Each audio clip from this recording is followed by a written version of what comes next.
I'm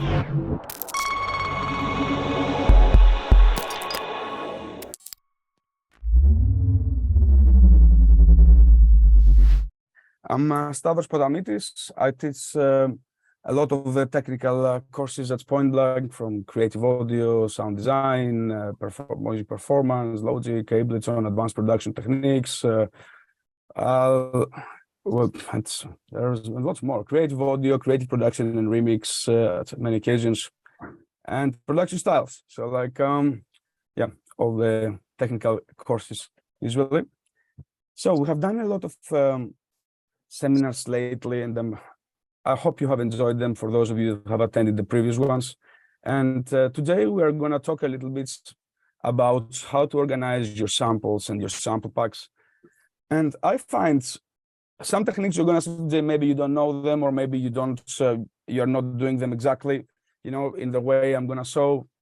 However, what is the most important thing that I would like us to keep from today? And I'm going to say it like from the get-go, just to make sure we do not underestimate that, is that the most important thing with your sample packs and your samples, if you want to work efficiently, is to have a solid organization of them. I know it is like boring.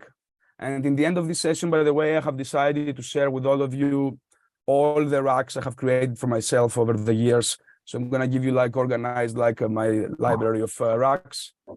Because you've come to all the seminars, I decided to give you that gift today.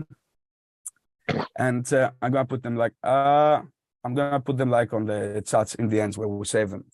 However, like it is, and I keep saying that, I know it is a boring process. I'm gonna show you how you do that. However, for those of you that you haven't done that, or you haven't done that fully, I would like you to put down on your calendar after today some dates to do just that. Organize your samples and create a very, very solid library that you can rely on, you can reach on at any moment and use efficiently. There is nothing worse than just opening like all your library, you see your sample packs, and you just like click, you open bass loops, you look at a million bass loops, you try to choose. Yes, okay, it is a way. However, it is far from being optimal. And I say that, you know, I've actually made sample packs for pretty much every company, from Sample Magic, Samplefonics, Splice, Identity, Underground, Black Octopus, CR2, Vengeance, a lot. Anyway, forget some, but and organization is absolute key. So now that you have all these amazing samples, because there is some theory before we touch anything, the first thing that you want to do is go through them. And from each sample pack, let's start from the foundation of one sample pack. You have one sample pack and you go through it. Ideally, and in reality, you are not going to use like in your everyday like work, most of those things or all of those.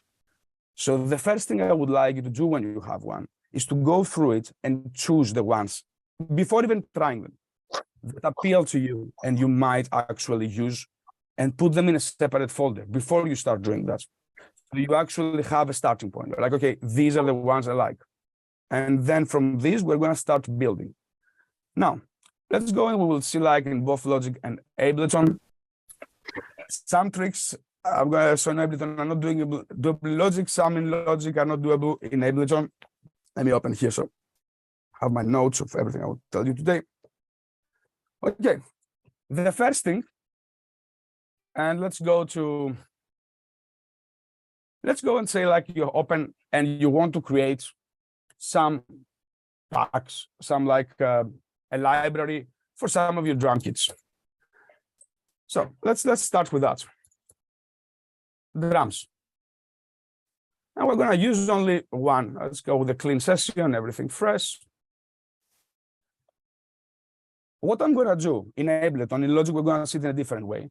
So what I'm going to do in Ableton, I'm going to create a pool project.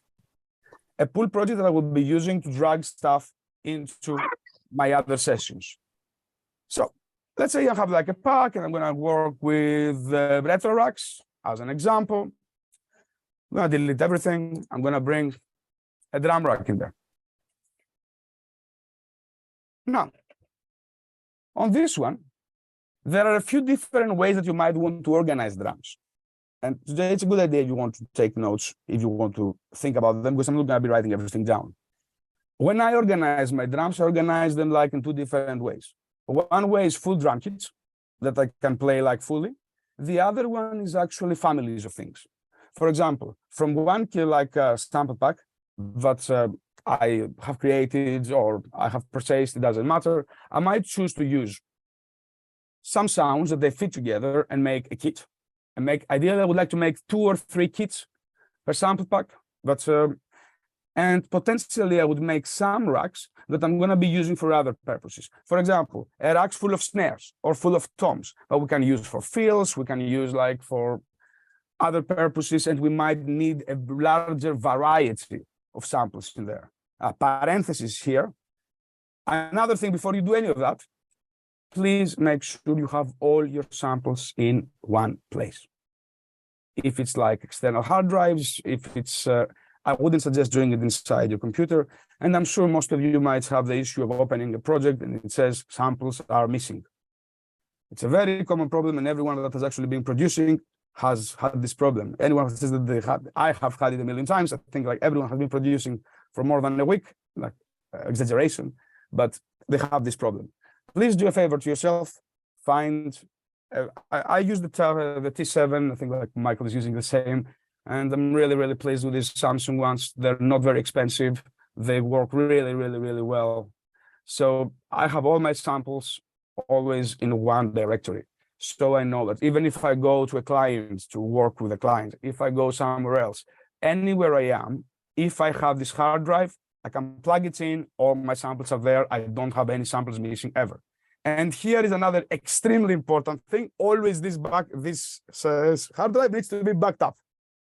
I have lost actually a whole album because I hadn't backed it up and my laptop failed. And this is actually not a joke. It was like a huge depression when it happened. Always wherever you have your sample packs and your samples organized, this has to be backed up on another drive. But make sure you have them all in one place. This kind of advice, outside of all the fancy techniques we see each time, will make a far, far larger impact on your production than anything else. Solid organization. Afterwards, there's some decisions I want to make. Let's say I make a drum kit. I'm not gonna go like and spend your time like just doing, yeah. So it's Samsung Tab 7. It's the same one that I've got. I've just bought 2 of them. Sometimes Samsung have a deal as well where you can get like cash back through the website. Nice. I didn't know that. That's very interesting information. Okay, so like let's say we're here and I go like through the kits here and I want to make a rack. First thing I will do is I will decide which sounds I want in this rack, and I will be testing them, of course, to see if they work together. Ideally, I personally find, and I remember that from like the battery kits that I never enjoyed very much, some of them, if it has 100 kicks, 100 snares, 100 toms, and 100 hats, it confuses me as a kit and I don't end up using it efficiently. Ideally, on a kit that I make and I want this to be functional, I would say I would want from 2 to 4 on each category, maximum 4. I wouldn't go for more than that because to me it becomes too extensive, and then except if you really, really, really know why you're doing it, to me it becomes a little bit of overwhelming and it works against like me wanting to use it. So let's say I want this kick. Again, you need to make sure like that you hear them, but I don't want us to spend the time doing that. You obviously know that you will listen to them and find what you like. Let's say you put like some snares in there that you like.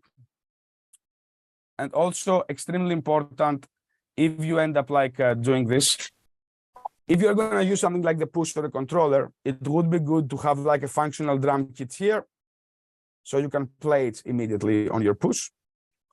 So that would be a good idea to make sure like that here you have a full functional kit before you go to the next tab. You can of course go up and down, but functionality here is important. So a few snares, let's say we'll go like for the few, I mean like that's not the priority. Some closed hats, some open hats, I put 2 and 2. So some closed hats, some open hats. Obviously, if I want to be traditional, the clap should go after the here, and now closed hats, open hats. Okay, great. So let's say that this is the kit. Obviously, we would be adding toms, we would be adding stuff. So you have your kit and you are satisfied with it. The next thing like I want to send you is, if you don't have it already, for every sound I actually drop in my drum rack, you see that this is created. Immediately I have transposition, detune, volume, panning, attack, decay, sustain, release of my sample, immediately ready to use without me having to go to any of those. So for you to have the same, I'm gonna send you something.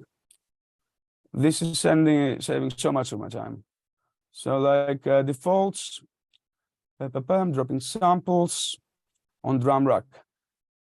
Take that is in the chat and place it exactly where I have it. User library, defaults, dropping samples on drum rack. Some people that were my students have it already. And put it exactly there. It should be with you now. And the second one, you will put it above. And the second one is for when you drop something in the simpler. Let me show the difference. So from now on, whenever you have a drum rack and you drop in sounds in there, instantly it will load like that. So instantly you will have like all the most important parameters ready to go. And this is monophonic, one voice. If you have like in an empty MIDI track and you drop like now, it doesn't matter, a melodic thing. Let's just drop like, it doesn't matter, but anything will do. So let's say a lead or whatever. And I drag and drop it, immediately I have the same, but I have given you here polyphony. So you can also play chords if you wish to. Why I have 6 voices, I don't know, because I love my Prophet 6 and I just put 6 voices because I like it was next to me and I thought like 6 voices. You can put more if you want. But this here will save you immense amount of time. You will never have to go to controls to reach for transposition of the tune. Everything is instantly in front of you. So please place those two at the place I showed you. If you don't remember, user library, defaults, dropping samples. The first one on drum rack, it says DR, and the other one on device view. They should both be with you on the chat. So now that you have that nice and organized, it's not enough yet. It's not yet done for me.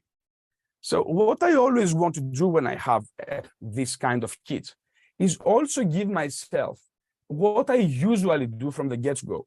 One thing that changes a lot your production process is not repeating things.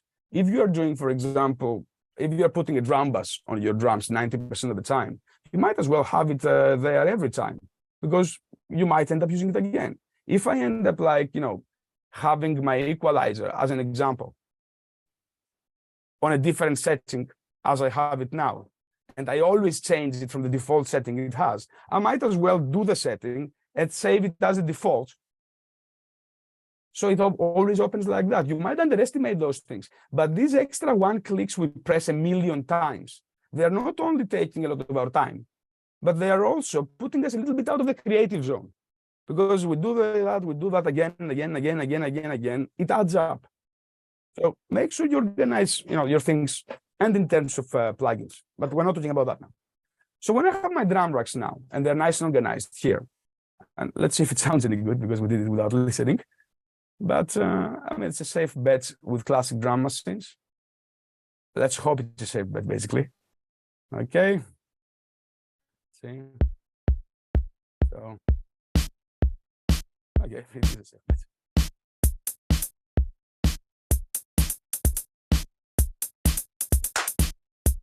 Yeah, let's see.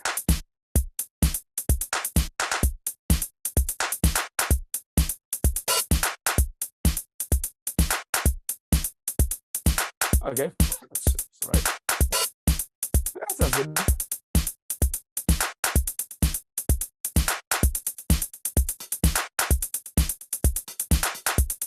Okay, let's have that.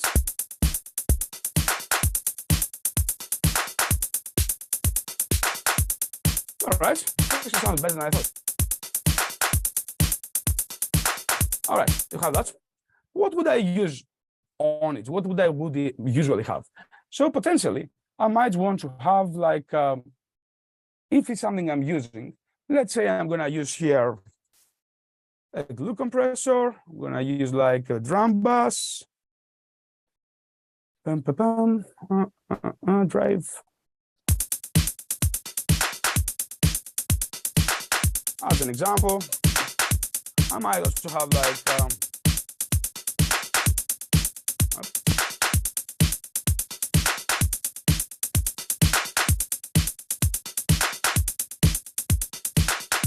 why not? Let's say that's it. As a simple example. If I have that, group that,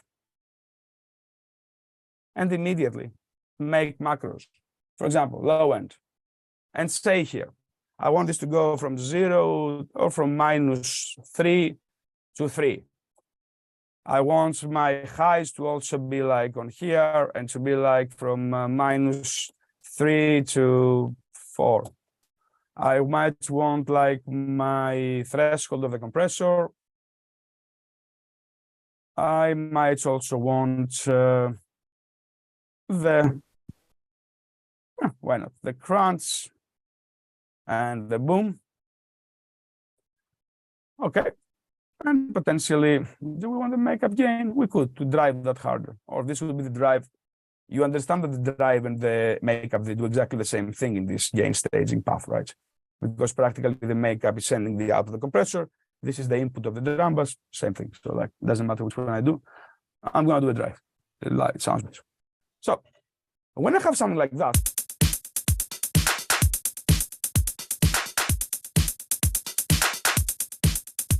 okay.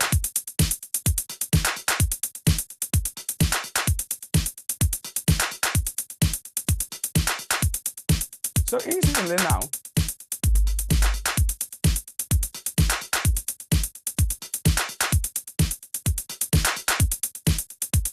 I have given myself all the controls I need for this. And when you have that now, this would be, oh, not different color. This would be my drum rack number 1. So this would be like, let's say, retro kit 1. And you do a few of those. Now, what's the advantage, first of all? With any control surface that you might have, let's say in this case, I might have the MPK, my keyboard. When I open the kit, instantly, I have control over this because of the auto map function.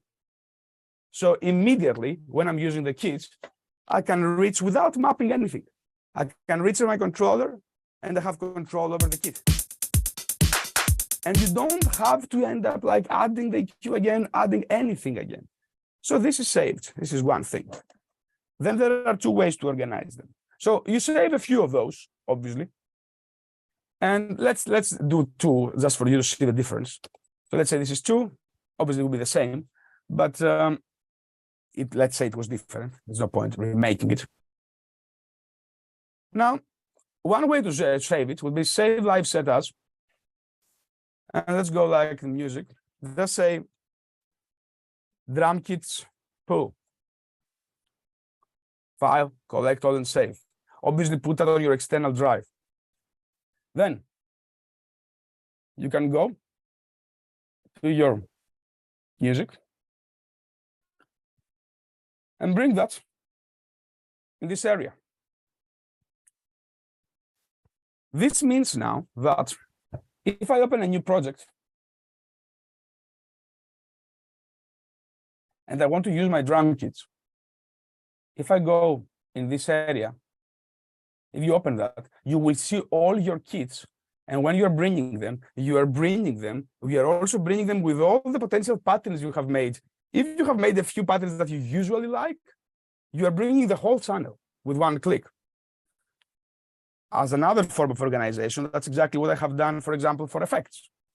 So like the effects, if I go to my user library, that's exactly what I have done here. SFX down. So all my effects here with what I usually use on them, and all the effects up there. Some of them that I have used a lot. And you see, I have all the samples there. I have just dropped them inside, worked them correctly, and then saved the channels. I saved the whole channels. And you can also save them very, very simply by just dragging the channel into folders if you didn't want to do the pool project.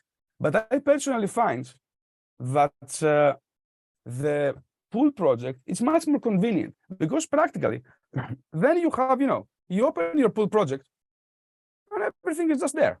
You open that, it's with the names you gave it. You just drag and drop it. And you drag and drop it with effects. You drag and drop it with all the actual, potentially patterns you have made. So it's, for me, the pool project is a great way of organizing it. Otherwise, drag and drop it by creating folders in here. In Logic, similarly, before we get to that, go away. In Logic, very similarly, what you want to do, and I don't know if you're using that a lot, but that's like one of the most fantastic tools in Logic right now, and I hope you're using it. What you could do, let's go back here, retro racks. Okay. So retro racks. And I'm gonna go again to my drum kits. Drum kits. And let's say, for the sake of example, I'll just take all of those, not you. So obviously you would pick from different folders, find your favorite ones, but that's a process to do yourself. I drag and drop here. And it says, where do you want to put them? Drama Scene Designer. Immediately, this opens them in here in a very similar, I'm not sure you can hear. In a very similar manner. So, can you hear? Yeah, is it audible? Yeah. Okay. So obviously, you can switch them around, fix your kit. Again, keep the positions the same.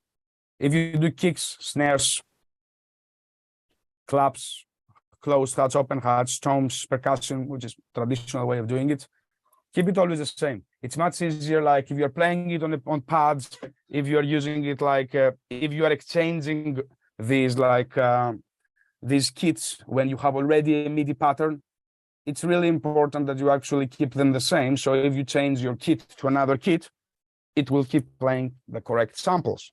It's not going to play suddenly a shaker when it was a kick. So after you have all that, another thing that people overlook in this organization here is the fact that you can create also kit controls. And again, don't underestimate kit controls. That's one problem that, all the big producers, like most people at least, they usually use the same kinds of processing that they have used in the past, and it works for them because it's characterizing their sound instead of doing it every time again. For example, I have 3 or 4 chains of things for my drums, and they usually I just use the same, I'll go with an API 2500, I'll go with a studio tape. I use things that I use all the time. And I would like to have this chain ready for me and adjust it, of course, according to the needs of the material. But you need to have your things prepared. So how would you do that on your drums? Very simply, here, and don't underestimate that if you're a Logic user. So in here, I would go and say, what do I want to put? I'm going to work with the factory things, but you can use whatever you please. So let's put a vintage VCA. And let's say you also want here an equalizer. We could put also distortion. We could put anything we please. Why not? Let's put this multi-effects thing. So basically, no, let's put an equalizer. Let's keep it simple and understandable. An equalizer and the compressor. So you can see this immediately created that here. But this could be not what you want, because this just has given you controls over the first thing you see. So if you're not using it, you should be using it. You have been taught about it definitely in Point Blank, the smart controls. But I've seen an enormous amount of Logic users that have been taught about it and not using them. So you can go in here afterwards, up there, and then you can just press I. You can also find like some nice, good looking presets for the way it looks, which is nice. And then you can select what you want. For example, I could say this unmapped one. I want this to be, let's go to the equalizer. Let's put it to be the, as the sake of example. Let's say this would be that. Okay, great. And let's say this unmapped would be that. We need to press learn. Great. And then you could have distortions or other things. And here you have a lot of range, minimum, maximum, as we saw before in Ableton, the same thing. You can set the range. And you also have the scaling, which is super cool. It reminds me a bit of Cubase. That's so you can also get like how the parameter will open and close.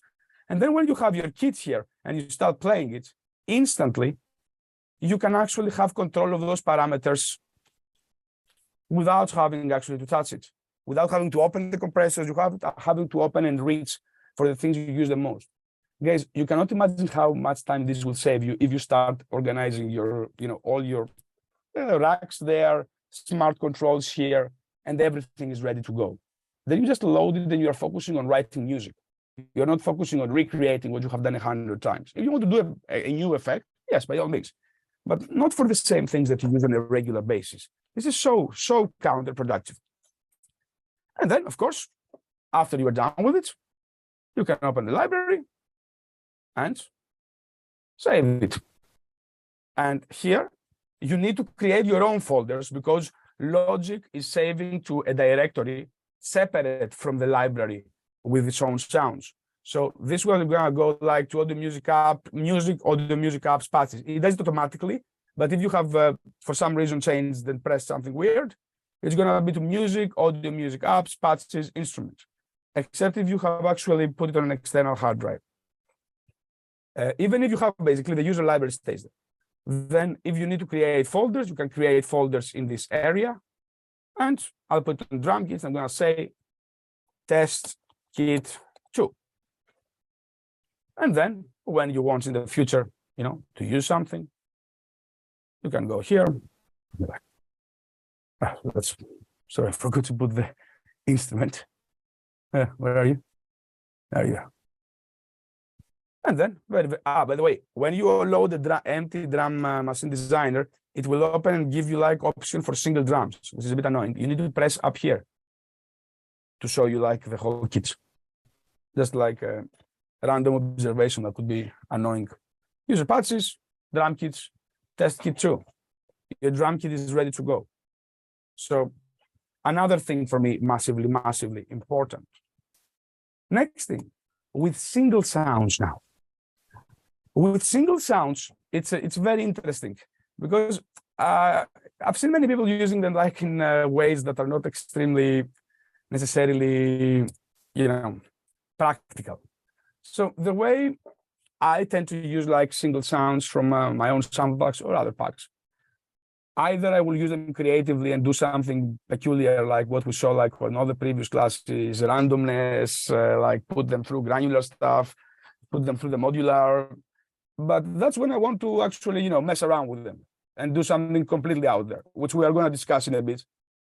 But it's one avenue to take to completely like change the character of the sound, which we're going to, again, it's a very, very valid avenue to take. But now I would like to discuss the simple avenue of using it, of using what you have in an efficient manner without actually, making it something completely new. So let's start with when you have full screen, it's becoming weird. So like, let's start with, if we go like to Italo Disco, why not? Everyone likes Italo Disco.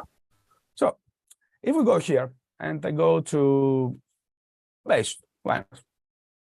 See. Okay. That. Okay, something more appealing. Let's do that. First things first, bring the sample in before you do anything else and check for that. You see this here. You can fix that later with a fade, but my principle when I'm going to use samplers and save presets that I'm going to be using like for years is start with correct material. Don't start with clicking material and put in your samples clicking material. Don't underestimate that. This is very important. You put like problematic material and you start putting problematic material in your samplers and your libraries as a habit with the idea, I'll fix it later. I'll fix it in the sampler. I'll put the fade. This is the mother of all problems. No, fix it. The sample before you, that's my fault because that's my sample pack. So same on me. Like, but I did like a very like lazy cut there. They didn't check it. It's like, okay, so like same on me of doing that. But what you want to do, first of all, don't bounce stuff with clicks and check them. But now I've put a tiny fade. This one I can see in the beginning, it's on 0 crossing, it's not going to be an issue. So we'll leave it alone.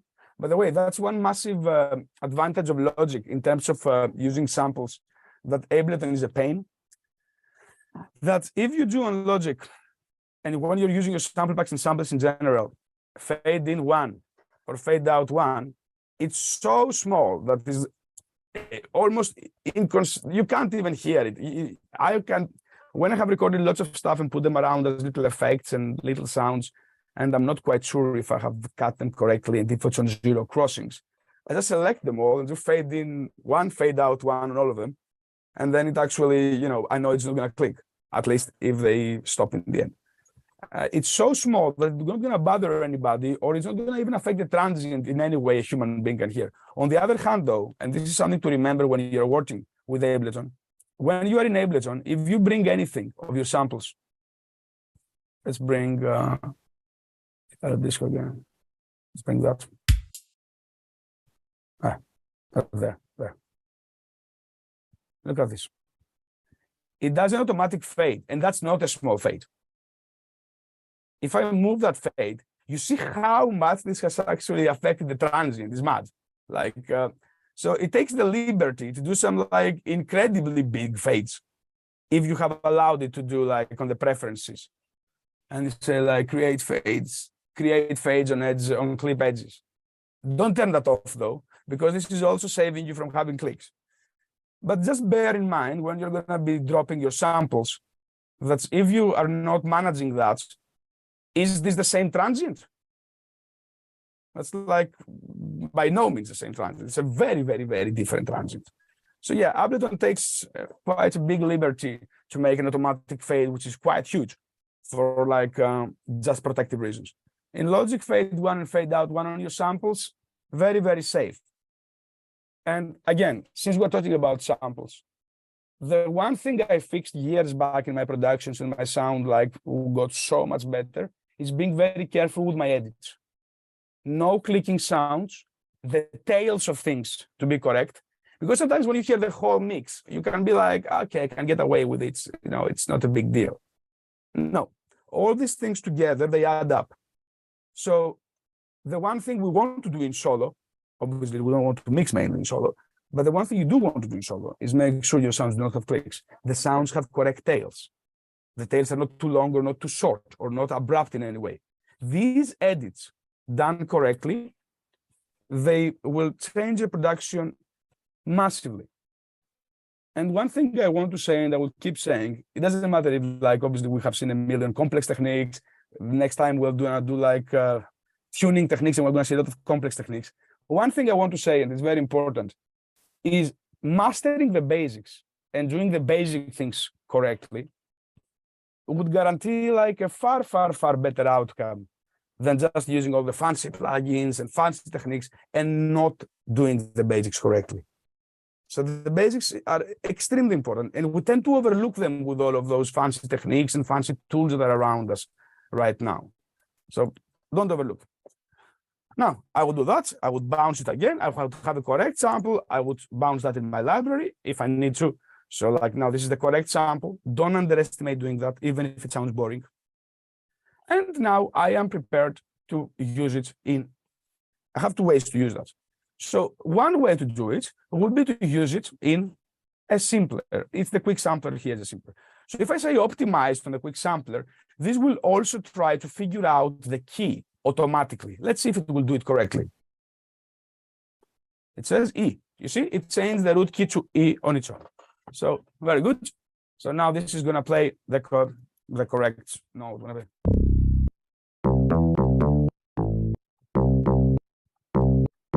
And now it's not clicking. Good. However, what is the problem? The problem is like if I want to sustain that note and play a longer note, I can't. Because obviously right now, by the way, for anyone that is a bit newer and doesn't grasp that concept, if you have sustain here on the amplitude envelope, it doesn't matter. If the sample finishes, there's nothing to sustain. So even if I hold it down, so that could be a problem if we want to use a one-shot for lines that might contain longer notes. And this could actually be quite restrictive. We could, of course, use it as an audio way and stretch it. However, how can we use it in the most effective way, which is the sampler in here? We need to make a perfect loop. This is much harder done than said. This is much harder to do than it sounds. I will say in advance that I was watching this seminar like some years back about getting perfect loops on strings. And there is like software like Wavelab that detects automatically what if there is a perfect loop in there, but will not sound like a loop. And there was this person that was 3 hours in seminar, and they were trying like some string samples. A good percentage, the Wavelab was saying, nope, there is no perfect loop in there. So the sustain, creating sustain on your samples, it's a whole art on its own. But I will show you some tricks. I chose this sound, by the way, because it's very easy to sustain.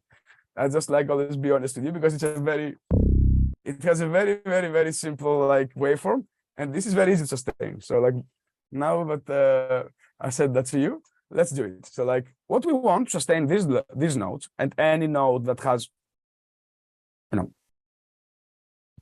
a very defined cycle, is find a perfect cycle. So snipes, 0 crossings. This should guarantee it. Let's put a bullet crossfade. Perfect. That's it. Okay. So this now, especially in the mix,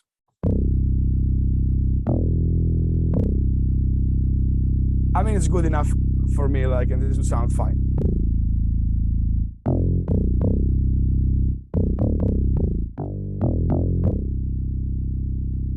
So this, though, is easy to sustain because it has a cycle that makes exact repetitions. And also, if you have on the left and right channels different information, then forget about it.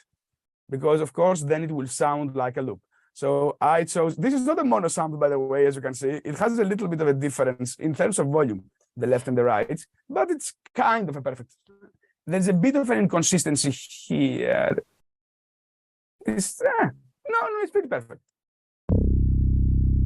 So you see it looping, but like in the context, that would sound really good. I would be satisfied with that.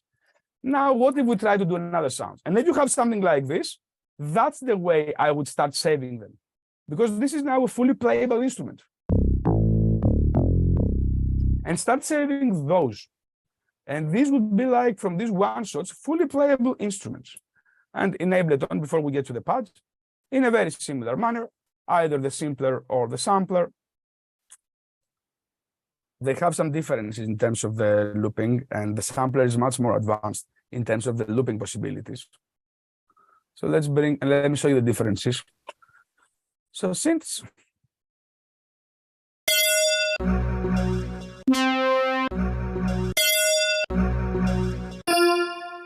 Let's bring a bass first, so we do a demonstration that works first. That will work well. Let's bring the ones on here. So on the simpler, the looping is a little bit more simplistic. So like okay, I want to loop that area. So loop that area, and I'm gonna say loop from there.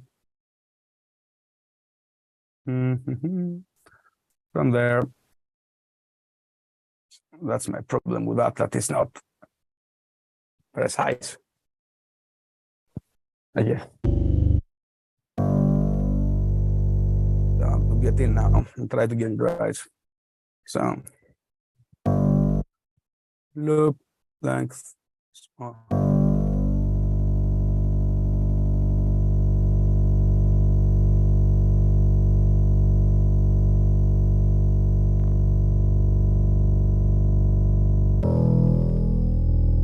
Okay.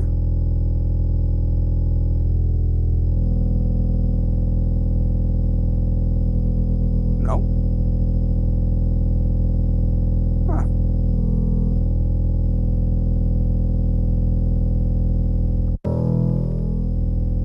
I mean, like, it's not very good.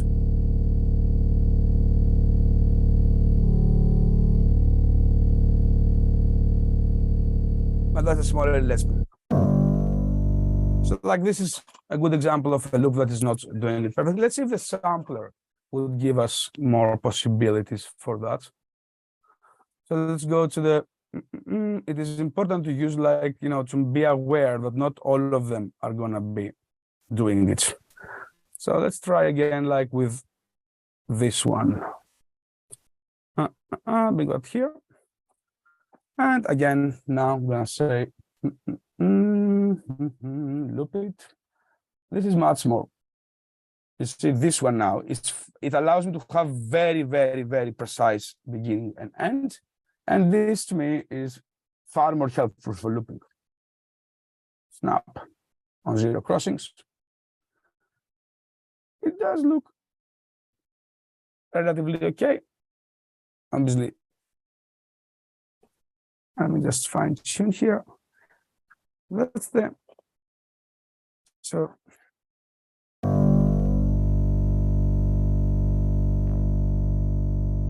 Okay.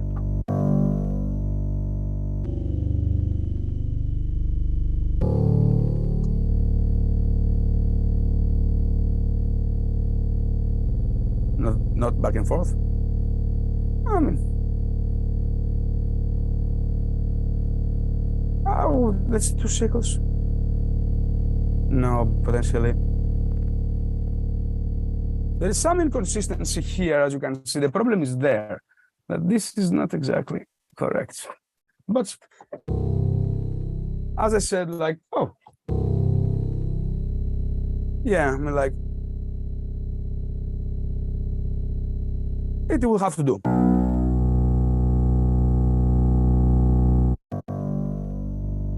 And then search around in case you find a better solution, better position, until you find one. I mean, like, kind of. This one works better, to be honest. Not you, you. You, sure. So this one works better here. It has a perfect cycle. But as you can imagine, then if you start going to pads, that's when like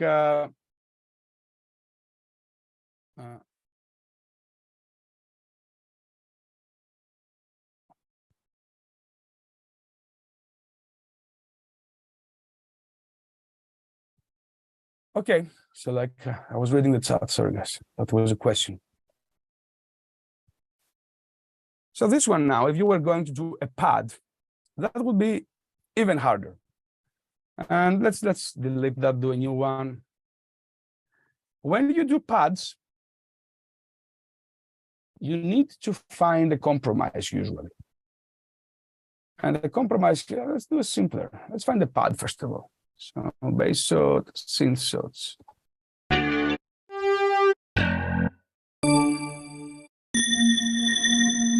Okay, let's do this guy.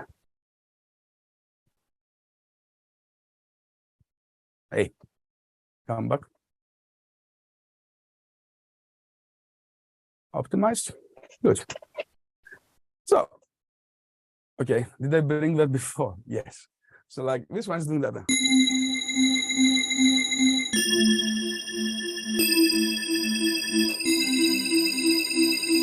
Okay, so like with pads and with more evolving sounds, usually try to find a compromise that it's not going to sound like sustain, because this kind of sounds evolve anyway. And this evolution, it is incredible. It's almost impossible to grab it with a loop that doesn't sound like a loop. So we do need to create a loop that is actually pleasant as an evolution for the sustain. And this can take a lot of experimentation. Usually I like to do either much longer loops, but you need to find a stage where the sound is maintained pretty much in the same mood, I'm going to say, because there is no such stage. There's no real sustains thing here. Here there is. Yeah. It's much easier here on the bass note to find like sustain stage. Here, this is evolving in so many different aspects. So either I'm going to try with forward and backwards loops. Perfect.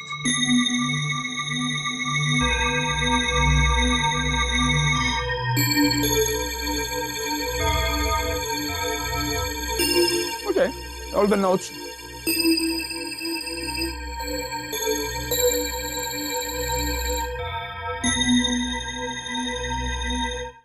So you see, I created in there loops that practically they are loops, but I'm trying to make them into a way that they feel like an evolution of the sustain phase.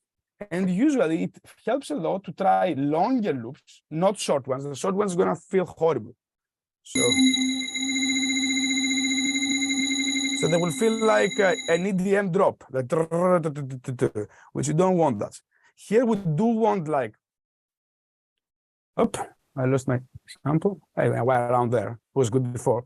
We want longer phrases, and we want to experiment also, definitely with the crossfade. The crossfade is your biggest friend.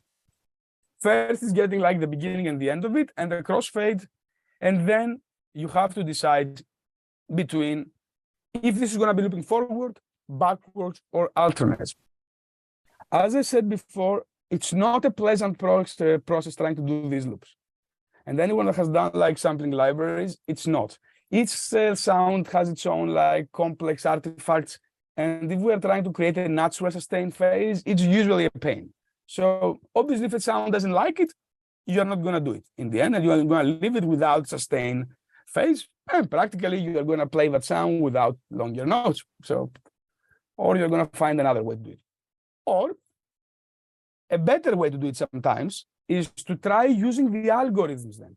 For example, if we had that note before, that bass note, that didn't, that we didn't like, that it wouldn't sustain, then I would try to employ other weapons to make it sustain.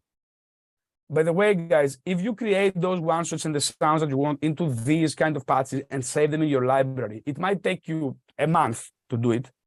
But when you finish that month, then you will have a gorgeous library that you can use for years. But it's not a pleasant process or fast. I have to say that is not a pleasant process fast. I mean, like, yeah, for some people it might be pleasant. But you do it, you will see the benefits from it. So if I have this and I can't get, this looks suspiciously, for example, do you think we're going to get a good sustain out of this one? I mean, this looks notoriously left and right different, so it's going to be very loop problematic. So we're not going to attempt it here. So here you should be clever and say, you know what? I'm going to see if the algorithms can help me. So the same in logic, complex. Let's see. So how do you sound now? Okay, let's see that. Okay, that's not bad. What if I leave the transient alone and I do this? Much better.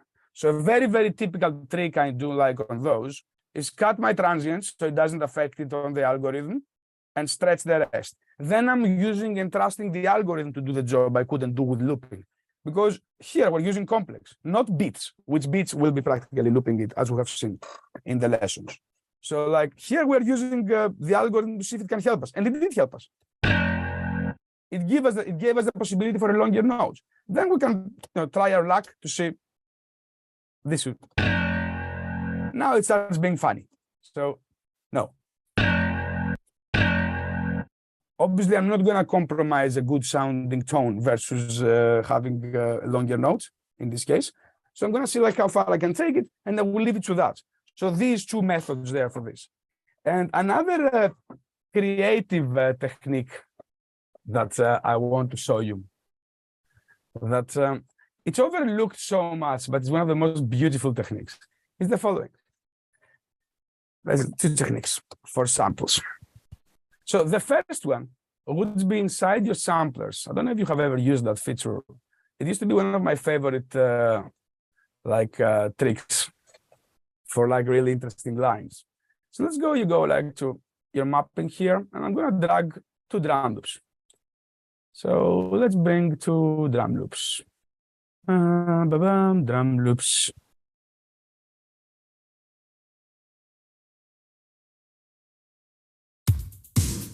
It will do. It will do. We're doing lots of disco things today. Okay, bring it here. Come on, stay. Good. So I'm going to put that there. And yeah, we can use just that, or I could make it more complex. I'll show you in a second. So let's say you have that sample here. And I'm going to bring one more, basically.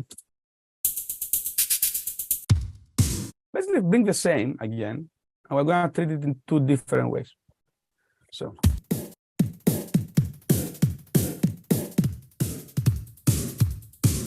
Okay, so now when you play off,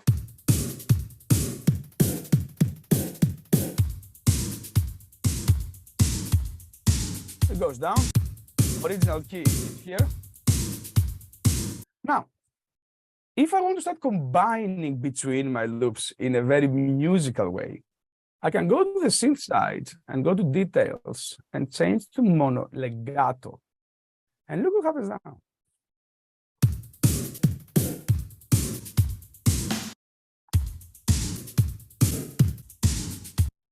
So like practically, when I play a new note, it doesn't stop it. It continues from where it was. And combining speeds as well. I could, of course, like go and follow tempo, but I don't want to. Which I could follow. But you see, it loses it then. It doesn't do it anymore. So imagine now, this can happen between samples as well. Different samples.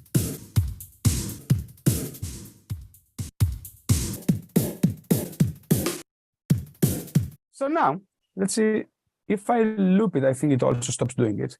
So if I get now two samples, that is the second sample, I could say that my second sample could be, let's make this multi-output. And I could say that this second sample, put it in another group. This group is gonna go to groups, outputs. So group one, go to, did you take the output 3, 4, 5, 6, good. And then now, for example, you could say 5, 6, could be just something weird. So I could have some sound choice, like, I don't know, some kind of weird thing. Where is my, I'm getting blind. Where is the alter boy? Okay, I'll open there. Cool. So the second sample now is gonna play with that guy on setting quantize formats like that. Let's have a look how this will sound.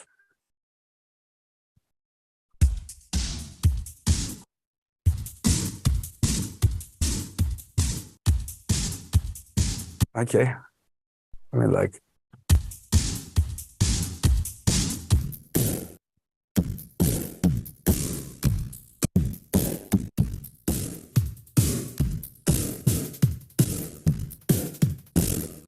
and like I'm playing legato now.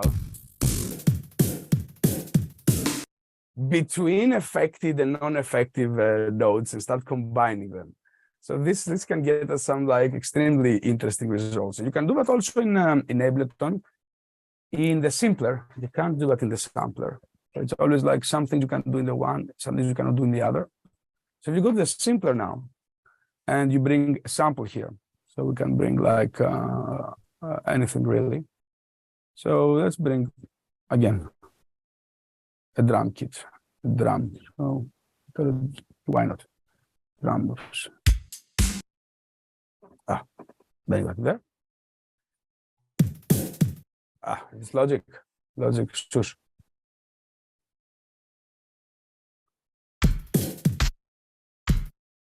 Yes, there's this too, isn't it? Cool. Fantastic. So if I go now to controls and I change my is it though on the simpler or the sampler? I believe it's the simpler. So let's go portamento. Okay, so simpler, monophonic. I was sure you can do it in Ableton as well. There we go. So like.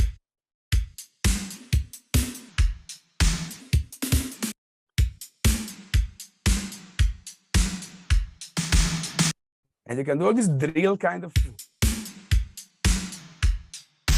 That you are actually gliding between different different notes which are playing obviously the sample in a slower speed. And now if you also put the glide in higher values, you can start having all this vinyl kind of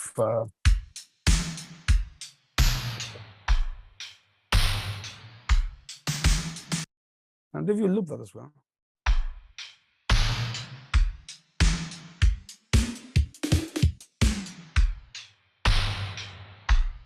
And you can have now glide. And if you think the possibilities of that you can actually start playing between like your loops and gliding between even different affected versions of your loops in a multi-sample environment, the possibilities are insane. And you can get also some lines that were completely unexpected. Again, it's a favorite drill trick, this kind of glide that going down on the vinyl type of site between 808s can be very, very cool.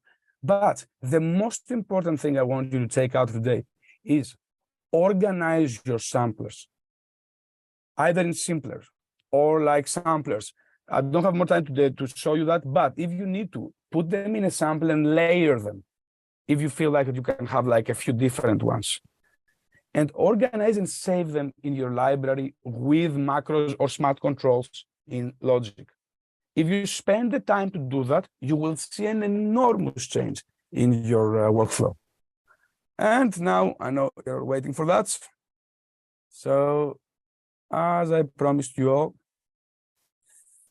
we've got a question for you here, Stavros. It says, it's changing the tempo. Is there a way to identify what tempo that's changing it to? No. I mean, like while you're doing it, no. I mean, like obviously afterwards you can. If you we can afterwards, afterwards you can. But like while you're doing it, I mean, like not on the top of my head. I wouldn't. I can't think on the top of my head. But when there's you a do BPM that, counter website I use when I'm trying to work out BPM. You can. I mean, like you can do it like this. In reality, with kind of those tricks, the beauty is that you record them, and then you warp them again, or you flex them again, and you use them. The point is like all these insane, like kind of sonic things that happen though in between is what you want. Then getting it in time, you would do that afterwards. You know, you do that after you record that in this state, and then you have your traditional methods of flexing and warping, and you get it in time. No, this is a very good question, Sarah. With all those things, I mean, like usually you just want to record them to get, because this was a creative technique in the end. And many people overlook the legato in samplers. And the legato for me in samplers is beautiful because I can actually go and play between them. It doesn't restart it. And I can get complete phrases, either like between different pitches, or even if I have in a multi-sample environment, different kind of complete timbres. One could be like a really distorted, weird, like vocoded thing, and this continues back to the normal drum. It goes back. You know, it can be a great thing. So this thing, open it, and you will have all of those organized nicely, and you go and put them inside presets, audio effects, audio effect track, there, audio effect track, unzip, and you will have them all. You might miss some plugins, but you know, I'm giving you my library, you can live with that. Some of them, like, we will have some you want. Okay, that's what I wanted to show you today, guys.